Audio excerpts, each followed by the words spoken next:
नमस्कार, जय श्री कृष्णा, कैसे हैं आप? तो आपके साथ हालचाल की बात करने के साथ-साथ मैं एक और महत्वपूर्ण बात करने वाला हूँ प्यार भरी। और प्यार भरी बात करने के लिए मैं ऋषि याज्ञवल्क्य जी को याद करूँगा और अपनी एक व्यक्तिगत बात रोमांटिक वाली बताऊँगा आपको। पर उसके पहले हम वहीं चलेंगे जहाँ हम हर दिन चलते हैं और वो स्थान है ध्यान का।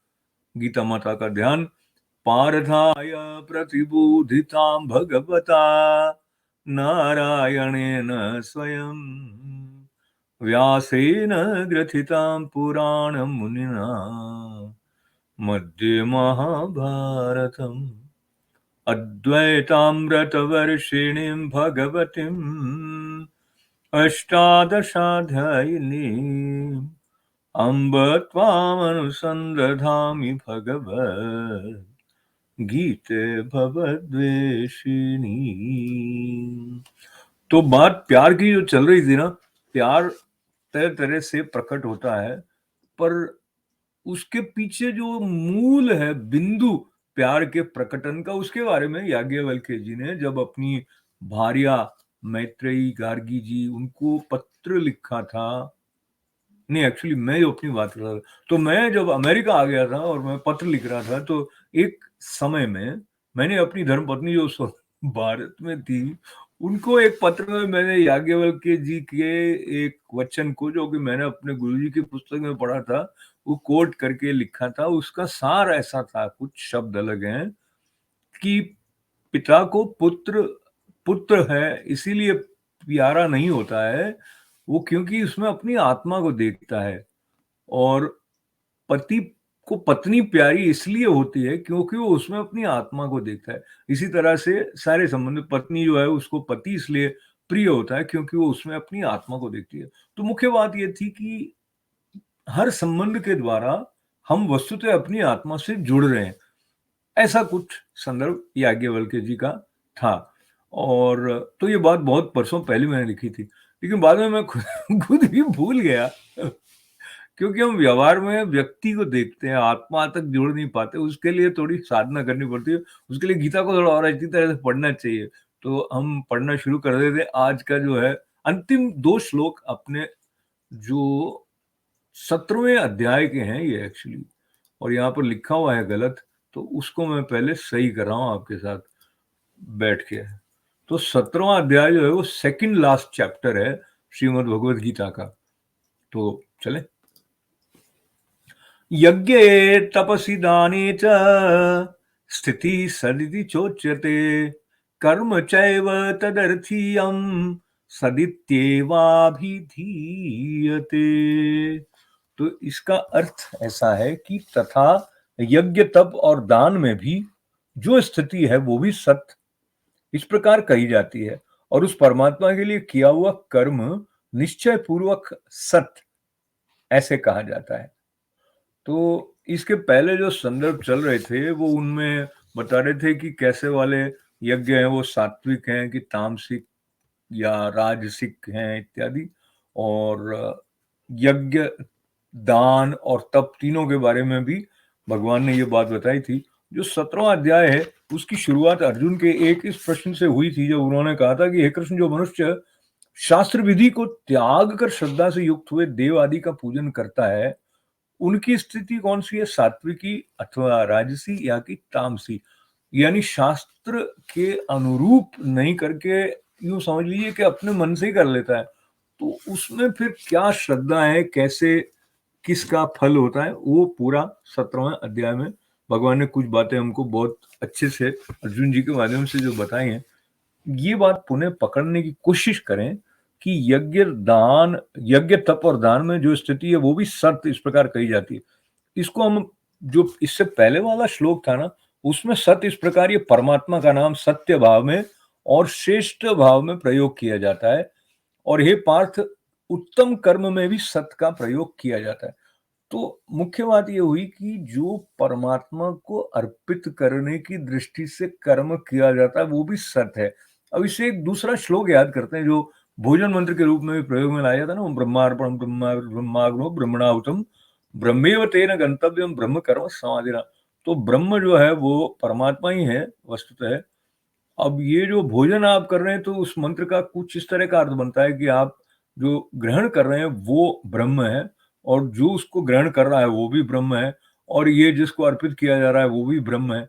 तो एक प्रकार का जो यज्ञ जो सचमुच में चल रहा है, क्योंकि आप भोजन करते हैं, पच जाता है, फिर निकल जाता है, इस प्रकार का एक है।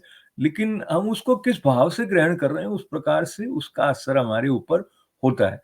तो यदि हम उसको ईश्वर को अर्पित करने के भाव के साथ में ग्रहण कर रहे हैं, इस बोध के साथ ग्रहण कर रहे हैं कि ये एक सृष्टि का जो क्रम है, उसमें से अन्न का उपजना, उसके पीछे भूमि है, जल है, और बहुत सारा जो पूरा एक प्रकृति का करुणामय परिवेश है, उसके प्रति कृतज्ञता का भाव रखते हुए, और इसको लेके मैं ऐसी जगह पे आ गया हूँ, जहाँ मुझे पता नहीं लग रहा है कि मैं क्या कहूँ, तो मैं आगे वाले श्लोक की तरफ चल देता हूँ, फिर एक और रोमांटिक बात की तरफ जाएँगे।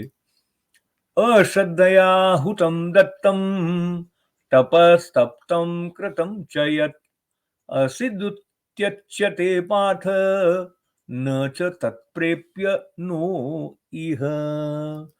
तो इसका अर्थ है, हे अर्जुन, बिना श्रद्धा के किया हुआ हवन, दिया हुआ दान और तपा हुआ तप और कुछ भी किया हुआ शुभ कर्म है, वो समस्त असत इस प्रकार कहा जाता है, और उससे न तो इस लोक में कोई लाभ है और न मरने के बाद ही। ओम तत्सदिति श्रीमद्भगवद्गीता सूक्ष्म ब्रह्म विद्यायाम योग शास्त्रे श्री कृष्णार्जुन संवादे श्रद्धा त्रय विभाग योगो नाम सप्तदशो अध्याय। तो ये श्रद्धा त्रय जो विभाग है, उससे संबंधित जो 17वां अध्याय है, उसके समापन करते करते जो 28वां श्लोक आया था, उसमें ये बात पुनः स्पष्ट कर दी गई कि अगर बिना श्रद्धा के आप कर रहे हैं, चाहे हवन कर रहे हैं या किसी को दे रहे हैं या कोई तप कर रहे हैं, और भी कुछ जो कुछ किया हुआ शुभ कर्म है, वो असत कहा जाता है। अब इस बात को लेकर हम अपने व्यावहारिक जीवन में आ जाएं, तो कई बार अगर हमारा मन नहीं है करने का, हमने ऐसे कर दिया, तो वो अधूरे मन से किया हुआ काम जो है, उसका पूर्ण फल कैसे होगा? क्यों, मन ही अधूरा था तो फिर अधूरा से अधूरा ही प्राप्ति हो जाएगी। तो पूर्णता में जाने के लिए पूर्ण उपस्थिति चाहिए, और पूर्ण उपस्थिति के लिए श्रद्धा चाहिए, उसके बिना पूर्ण उपस्थिति होती नहीं है।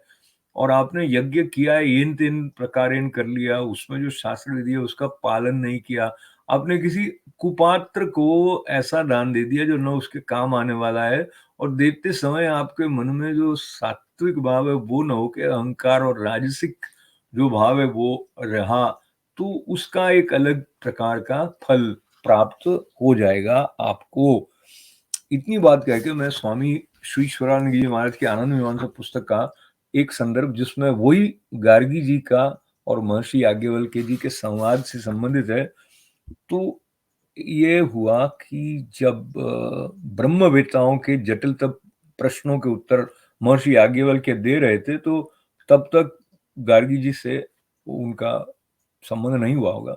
वो विदुषी महिला थी, उन्होंने उनको खड़े होकर पूछा कि इन सबके सामने आप लोग चुप ही रहना, इन्हें प्रश्न करके कोई परास्त नहीं कर सकता, फिर भी मैं आपकी तरफ से एक प्रश्न पूछ सकती हूँ, ऐसे गार्गी जी ने कहा।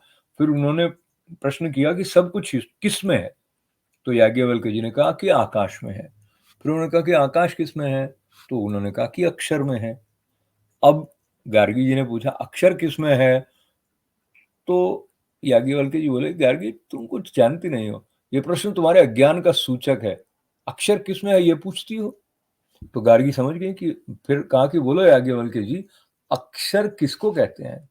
तो फिर अपने आत्मानुभूति को बड़े प्रेम से महर्षि याज्ञवल्क्य जी ने प्रकट किया और ब्रह्म का वर्णन किया। तो अंत में उन्होंने कहा, एतद अक्षरम गार्गी अविदित्वा अस्मिन् लोके यच्चु होति यन्तपस्यति यत् विजानाति तत् सर्वम अल्पमेव। तो इसमें उन्होंने बताया, ये जो अक्षर परब्रह्म अविनाशी तत्व है, उसको जाने बिना जो यज्ञ करता है, जो दान देता है, जो तप करता है, जो ज्ञान अर्जित करता है, वो सब का सब अल्प ही है। पूर्णता नहीं आई ना उसमें, पूरी श्रद्धा नहीं आई उसमें। इसका मतलब ये है कि प्रत्येक यज्ञ, प्रत्येक दान, प्रत्येक तप इसके लिए होना चाहिए। वो जीवन के प्रत्येक अंग से जुड़ा हुआ तत्व है। तो ये संदर्भ लेने के साथ-साथ हम वहाँ पहुँच गए, जहाँ आज का जो ये संदर्भ है, उसके विराम का समय भी आ गया है। तो फिर विदा लेने के साथ-साथ सबके मंगल और सबके कल्याण की प्रार्थना करते हुए, ओम पूर्णमदः पूर्णमिदं पूर्णात् पूर्णमुदच्यते पूर्णस्य पूर्णमादाय पूर्णमेवावशिष्यते। ओम शांति, शांति, शांति। बहुत-बहुत धन्यवाद। जय श्री कृष्ण।